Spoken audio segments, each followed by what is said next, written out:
Mother's day. মা, আমি তোমার জন্য উপহার এনেছি। Happy mother's day. মাদার্স ডেতে পাওয়া এটা আমার সেরা উপহার। আমার জীবনে হয়তো এত ভালো উপহার কেউ আমাকে দেয়নি।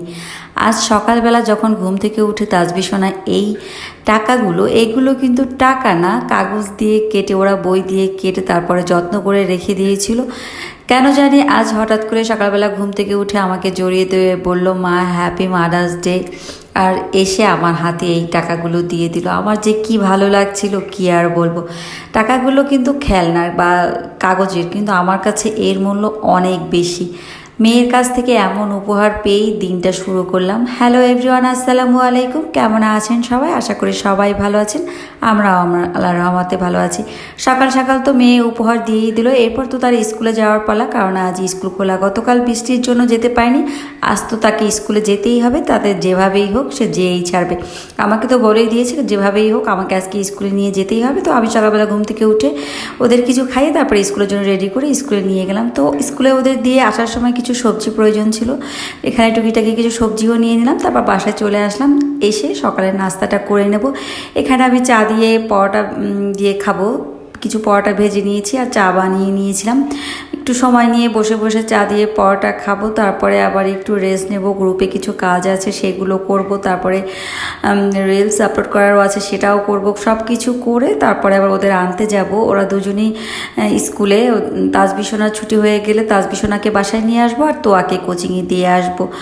আজ আমার এত বেশি আনন্দ লাগছিল তা আপনাদের কি করে বোঝাবো। এত ছোট মানুষ যে মাদার্স ডেতে গিফট দিতে হয়, এবং সে এত সুন্দর একটা গিফট আমাকে দিয়েছে। খুব যত্ন করে আমি গিফটটা রেখে দেব, আর বড় হলে ওদের দেখাবো যে নাও দেখো তোমাদের সেই গিফটটা আমি এখনও রেখে দিয়েছি।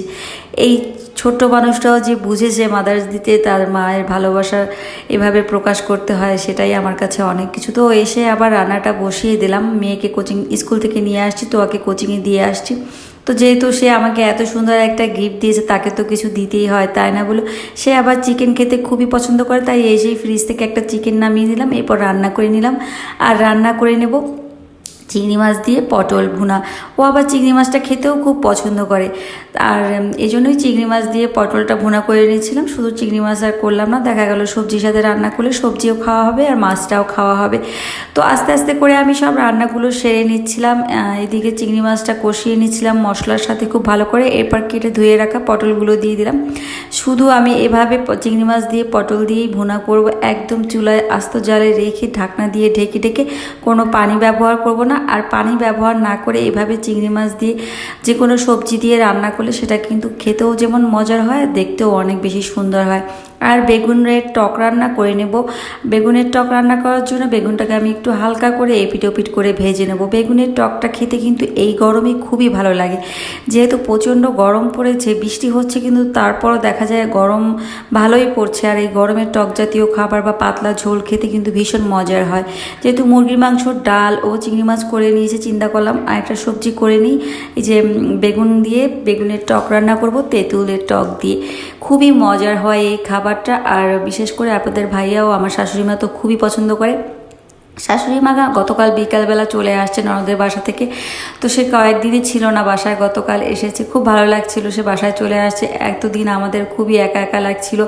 তো এই তো আমি টকটাও এখানে বানিয়ে তারপরে দিয়ে দিলাম। আর টকটা বানিয়ে বলতে তেঁতুলের কাজ করা ছিল, সেটা পানিতে গুলিয়ে আমি ঝোলের ভিতরে দিয়ে দিয়েছি। এরপর একটু ফুটে ওঠার পরে বেগুনগুলো দিয়ে দিলাম। আর এরপরে আমি অল্প একটু চিনি ব্যবহার করব, যেহেতু টক খাবারে একটু চিনি ব্যবহার করলে ব্যালেন্সটা ঠিক হয় আর খেতেও অনেক বেশি মজার হয়। আর দেখুন কতটা লোভনীয় হয়েছিল বেগুনের টকটা। তো এই তো সব মিলে আজকের ভিডিওটা আপনাদের সাথে শেয়ার করলাম। কেমন লাগলো আমার মেয়ের দেয়া মাদার্স ডেতে গিফটটা? তো আজকের ভিডিওটা এই পর্যন্ত। সবাই ভালো থাকবেন। আল্লাহ হাফেজ।